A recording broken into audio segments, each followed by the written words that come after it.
Welcome back, everybody. Yes, the large engine is still attached to the rest of the RD-6. I've spent the last few days designing and starting to build a heavy-duty cradle slash splitting stand slash engine work stand to use as we proceed with the next phase of that project. And here's what I have so far. Decent start. So we have the rear support here, and this piece of heavy wall square tubing will lay across the top there, and then we'll make a couple other similar supports at the front that will be adjustable for length. Another piece of tubing across that, a lot of welding, some bracing, some drilling, and we have quite a bit of that left to do. So while I work on that, it's an excellent opportunity to dive into another RD-6 FAQ. And frequently asked question. People wonder, why did Caterpillar put the R in RD-6 or RD-4, RD-7, RD-8, and so on throughout the mid-1930s? The answer to that question is still an absolute unknown, but I have found what I consider to be the most plausible explanation for their use of that letter R for those few years in their model designations, and I think it's a rather interesting tell. So while I work on this, we'll dive into those details.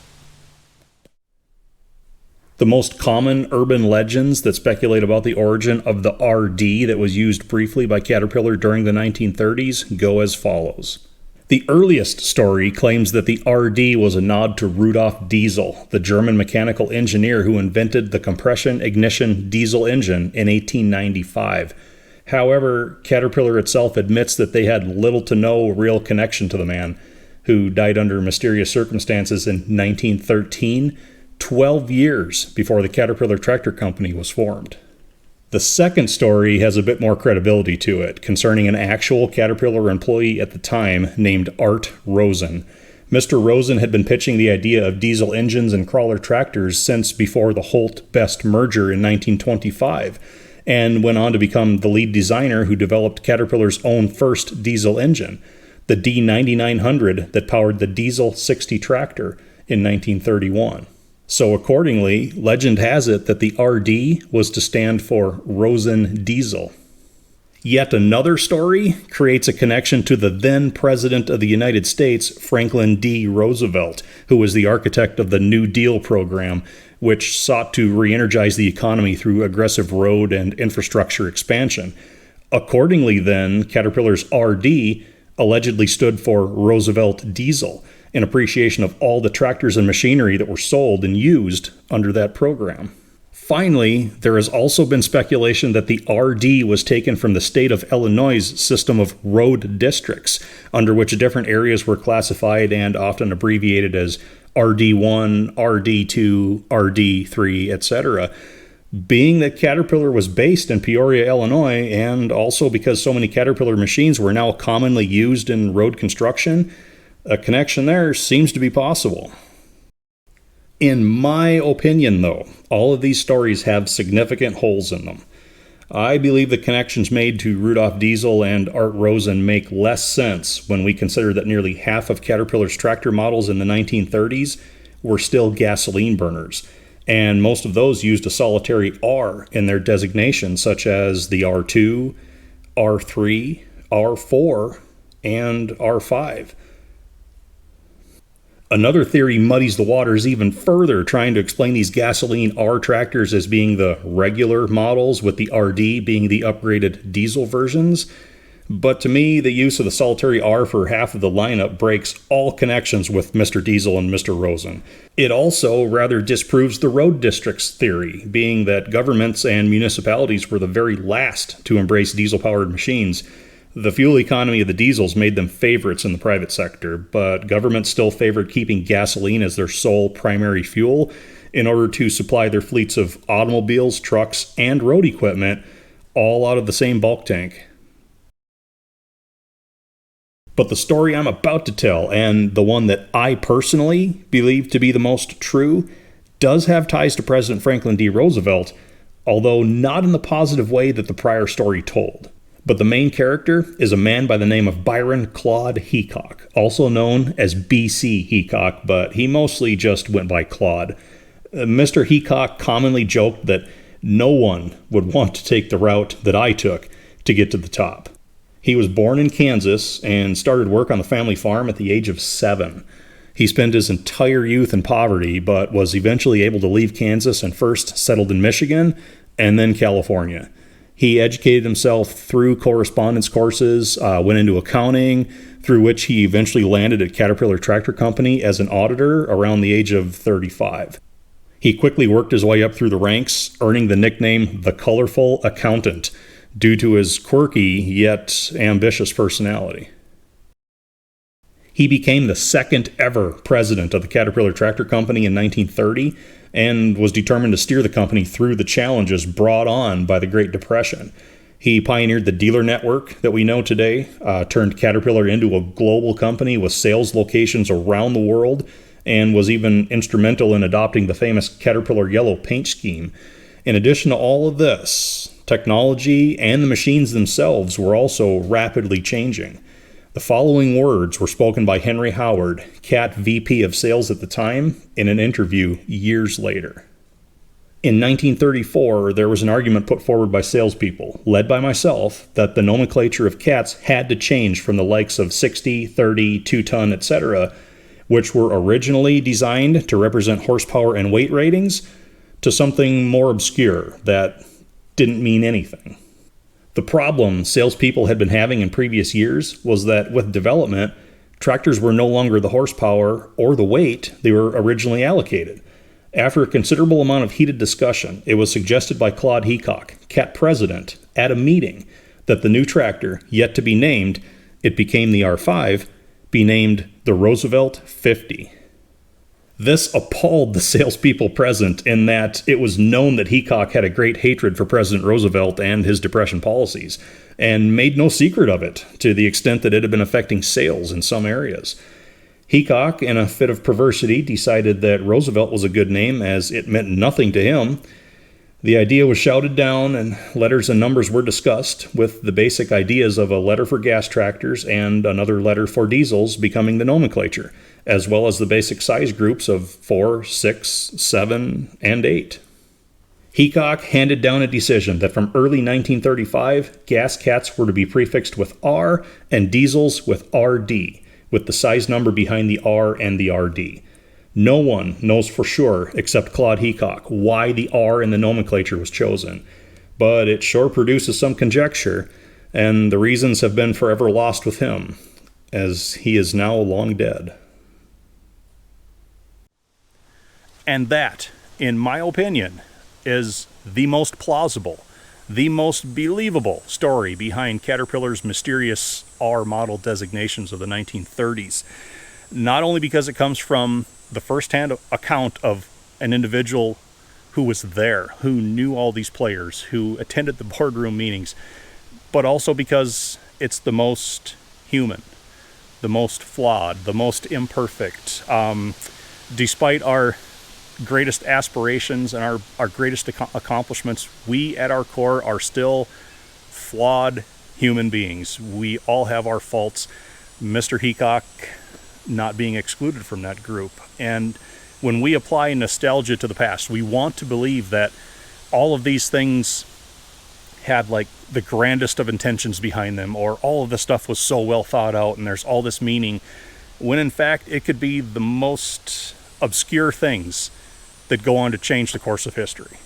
So for all the mystery and speculation, the R letters did not stick around for long. They became a thing in 1935, but by mid-1937, the RD series tractors became just the D series, and they remain so to this day. The standalone R model gas burners did not fare much better. The R3s were ultra low production, just a flash in the pan. The R5s saw slightly higher production numbers, but I'd still consider them to be a rare tractor. The R2s they built a fair number of, but they trickled off. The final holdouts were the R4s, and in the very early 1940s, they too ended production. By then, diesel had completely taken control. And Mr. Heacock spent most of the rest of his life with Caterpillar Tractor Company in some form. He stepped away for a few years to take a U.S. government job in materials procurement for the war effort, after which he returned to serve on the board of directors for Caterpillar Inc. until I believe the early 1960s. But rather late in his life, he did a radio interview and left us with the following quote. "It isn't anything big that anyone does. It's the sum total of the million little things that are done effectively. Selling true value, rendering wonderful service, serving customers, and treating everybody all right. Building an honest product, honest machinery, good machinery. Product that was honestly sold for a useful, wealth-producing purpose.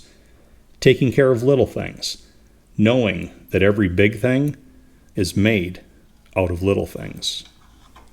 And that brings us back around to our RD-6 engine cradle, engine stand, whatever you want to call it. We are done. So a brief overview of the construction. The base channel pieces are 8-inch wide C-channel, all right? The uprights and the crossbars are 3.5 inch by 3.5 inch by 1/4 inch thick heavy wall square tubing, and all of our flat steel here and these guides down here, that is 4-inch wide by 3/8 of an inch thick steel bar.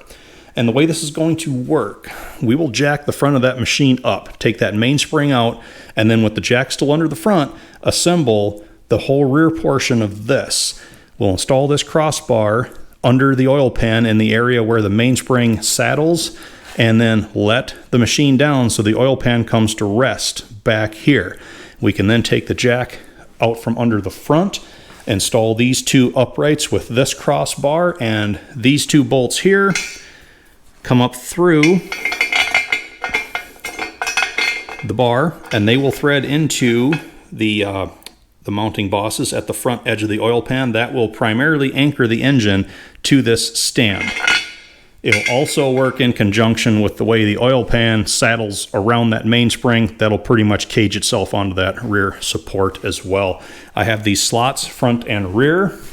What they do is add some up and down adjustability. Okay. If this was going to be an everyday use thing, I would have put some jack screws on here so you could adjust those. We'll just use shims under these if any adjustment is needed. For now, this is probably going to be a pretty temporary use deal. And I threw this piece of angle at the back for support, as well as this welded piece of angle at the front for another support crossbar. And the way this is going to work, I will throw 6x6 wood timbers under both of these main frames, and that is going to be the sacrificial element that will actually skid across the ground. These leg bolts, okay, will hold the stand onto those timbers. We have holes drilled tentatively for 2 more at the front on each side, but I haven't finished drilling them through the main frame channels because I want to know for certain where this front piece is going to end up. I know where it should, but until we get the engine fully on this, we won't drill anything until we know where that's going to be, and then we'll finish that out and leg those in place. Now, this is also adjustable lengthways as well. These guides provide some forward and back travel, okay, of this front support. So with the front support all the way out to the end, that'll be positioned for detaching the engine from the chassis. Once we start getting pieces off of it, front cover comes off and then oil pan comes off, we'll slide this front support back more to where it is right now. Then we can throw that bare block right up on top of this, or we could lay it on its side, or we could flip it upside down. It would still hold it that way.